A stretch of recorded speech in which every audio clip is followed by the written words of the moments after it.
government has gone on a decade-long spending spree with absolutely no concern for what's going to happen in the long run. The government's record speaks for itself. We've seen the largest tax hike in Ontario history, and it still hasn't been enough to keep up with this government spending.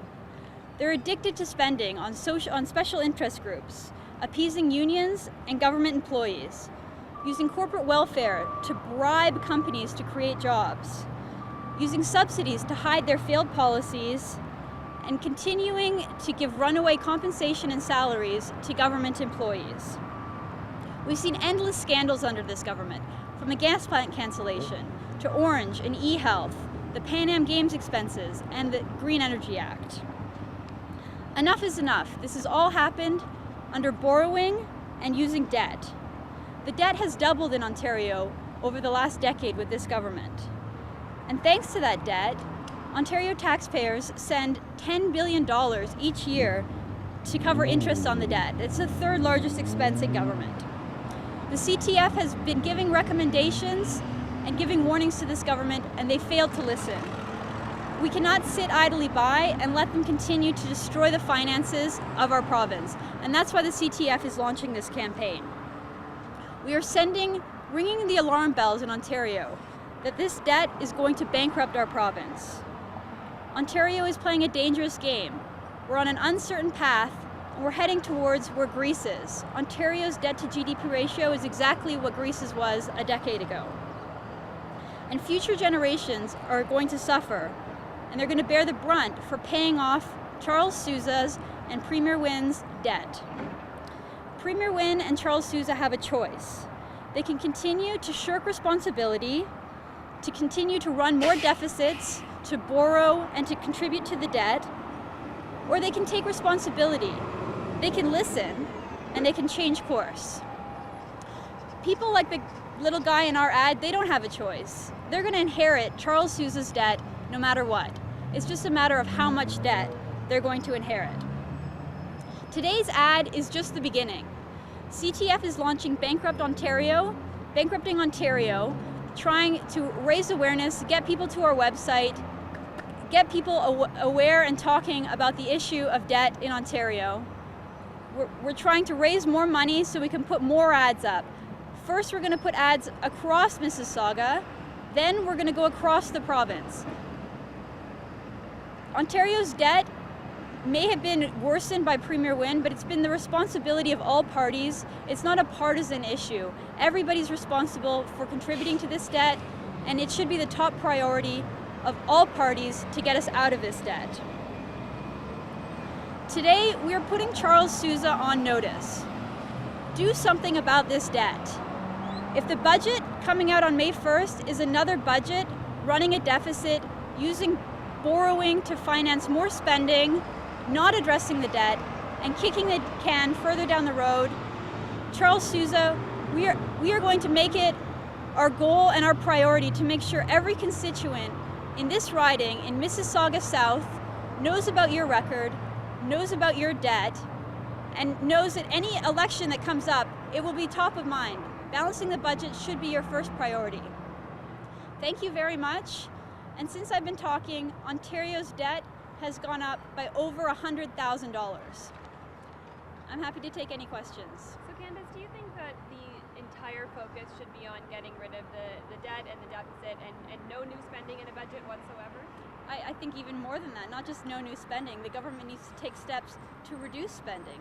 They've been running deficit year after year, spending more than they're bringing in through revenues. It's not sustainable. Our debt is almost $300 billion. They have to do something, not only to get to a balanced budget, but then to commit to somehow paying off this debt.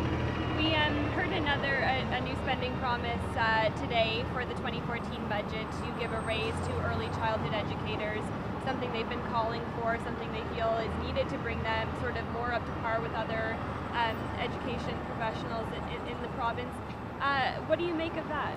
I just think it's another sign that government doesn't get it. You know, they're out there making new promises, promising to spend more money. But really what they're doing is burying their head in the sand, not addressing this debt.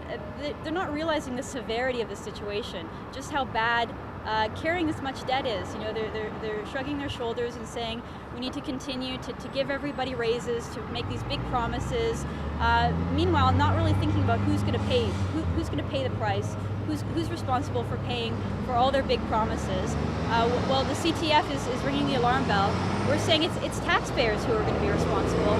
It's future taxpayers. It's our children and our grandchildren. That's entirely irresponsible, and that's what we're trying to. That's the message we're trying to convey today. We've heard about a series of spending promises leading up to the budget, which will come on May 1st. What do you think the Liberal government is trying to do right now? Well, they're not taking responsibility. I think that they are doing their plan that they always do, which is making big promises, spending other people's money, and trying to bribe special interest groups in order to keep their coalition, in order to get the budget passed, or to avoid an election.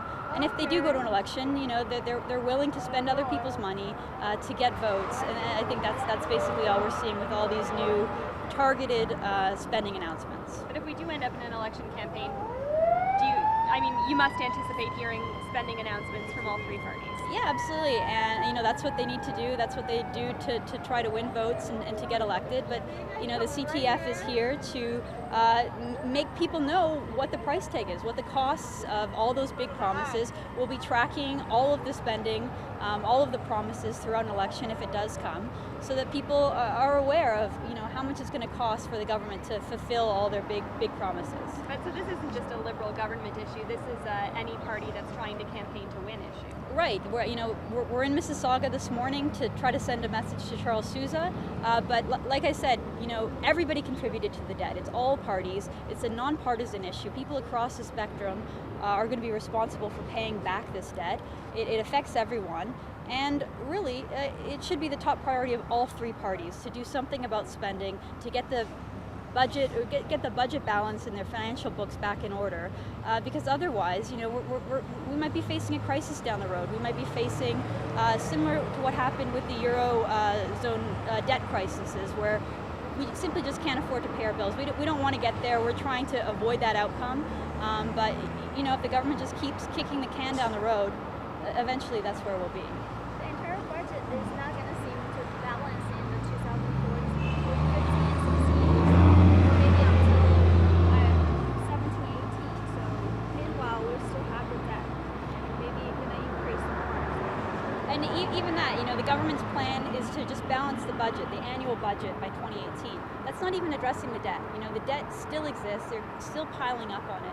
This government doesn't have a plan. They haven't demonstrated any ability or any will to get the province out of the problem that we're in.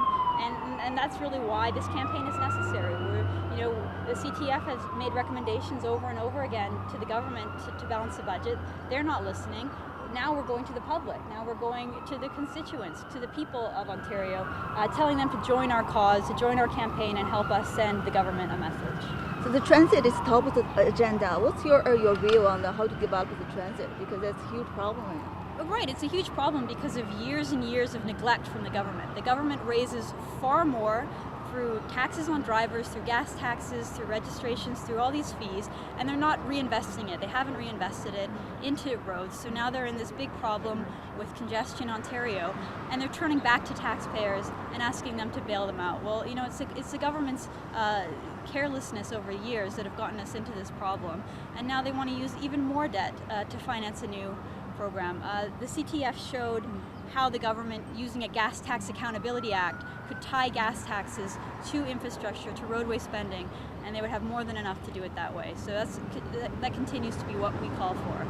So you don't believe Premier Ring said won't raise any taxes to fund the transit? Well, she said no new taxes, but then she also said she was willing to use bonds, green bonds, to pay. Well, green bonds are just debt, and debt today are taxes tomorrow. So, whether it's new taxes now or kicking the can down and forcing future people to pay for the taxes, eventually, it's going to have to be paid for. So what her plan is essentially just boils down to more taxes. Do you have any suggestion, recommendation about develop the transit? Yeah, we call for a Gas Tax Accountability Act, which is what they have in Manitoba.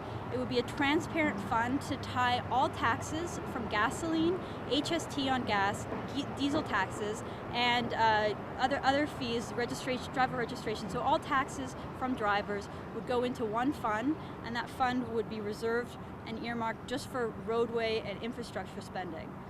Right now, the government raises a little over $6 billion on all those taxes, and they only spend $2.7 billion on roadway infrastructure. So there's about $3.4 billion a gap of missing funds, and we call for them to use those, allocate those towards drivers, towards improving the roadways, transportation, all the infrastructure, so that people in Toronto and across cities in Ontario aren't stuck in congestion, so that they can get to work and get to the places they need to be. But the government doesn't do that. They just spend what they want, and they haven't kept up with the infrastructure needs in Toronto. Thank you. Thank you very much. Thank you.